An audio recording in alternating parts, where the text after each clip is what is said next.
Salam sejahtera Bapak dan Ibu yang dikasihi Tuhan. Kita bertemu lagi dalam Renungan Harian GKI Kebonjati bersama saya Agus Gunawan. Dan tema hari ini adalah karunia untuk berkarya. Saudara, bacaan diambil dari Roma 12 ayat 1-8. Saya akan bacakannya untuk kita. Karena itu saudara-saudara, demi kemurahan Allah, aku menasehatkan kamu supaya kamu mempersembahkan tubuhmu sebagai persembahan yang hidup, yang kudus dan yang berkenan kepada Allah. Itu adalah ibadahmu yang sejati. Janganlah kamu menjadi serupa dengan dunia ini, tetapi berubahlah oleh pembaharuan budimu, sehingga kamu dapat membedakan manakah kehendak Allah, apa yang baik berkenan kepada Allah dan yang sempurna. Dan berdasarkan kasih karunia yang dianugerahkan kepadaku, aku berkata kepada setiap orang di antara kamu, janganlah kamu memikirkan hal-hal yang lebih tinggi daripada yang patut kamu pikirkan. Tetapi hendaklah kamu berpikir begitu rupa, sehingga kamu menguasai diri menurut ukuran iman yang dikaruniakan Allah kepada kamu masing-masing. Sebab sama seperti pada satu tubuh kita mempunyai banyak anggota, tetapi tidak semua anggota itu mempunyai tugas yang sama. Demikian juga kita, walaupun banyak adalah satu tubuh di dalam Kristus, tetapi kita masing-masing adalah anggota yang seorang terhadap yang lain.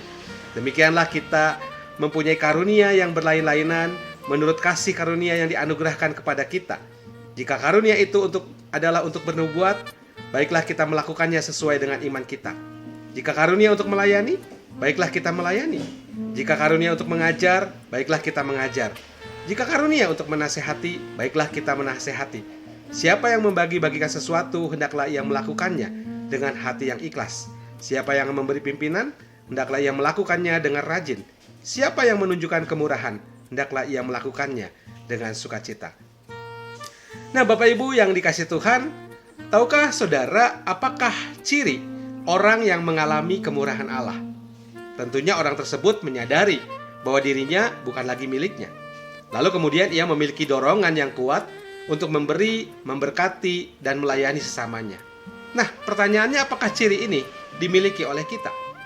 Saudara, orang yang mengalami perjumpaan dengan Tuhan, yang memberi anugerah keselamatan, dan meresponnya dengan persembahan diri, tentu dalam hidupnya dia akan mengalami yang namanya transformasi.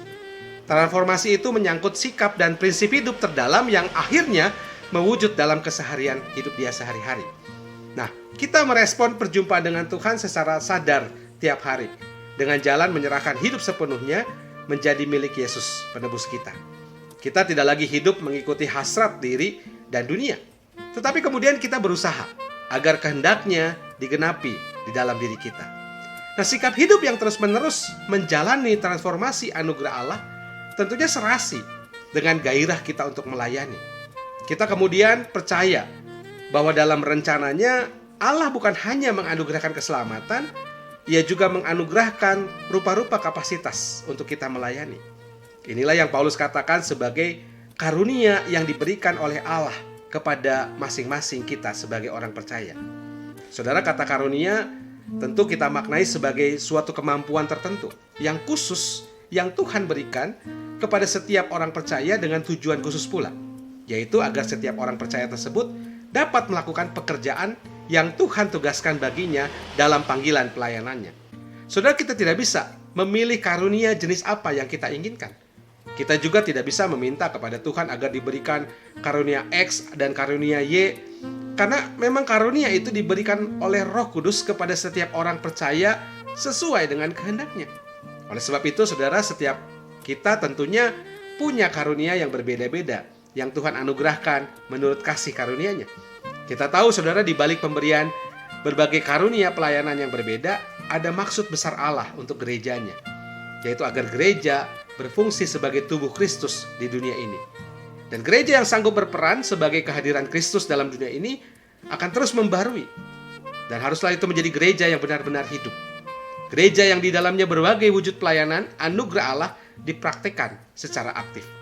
Nah, sebagai tubuh Kristus, kita tidak bisa saling bersaing dan iri. Tetapi dengan penuh rasa syukur akan keistimewaan karunia yang diberikan Tuhan untuk masing-masing kita, kemudian kita saling berbagi pelayanan. Dan hanya dengan memberi diri dalam pelayanan, kemudian kita menemukan, Bapak Ibu sekalian, keistimewaan karunia yang Ia berikan kepada kita. Nah, bukankah hal ini menjadi sungguh indah? Oleh sebab itu, saudara, mari kita gunakan karunia Allah yang Ia anugerahkan untuk berkarya. di dalam kehidupan kita. Apapun itu, kita mensyukuri tiap karunia yang telah Ia percayakan kepada kita. Tuhan memberkati kita. Amin.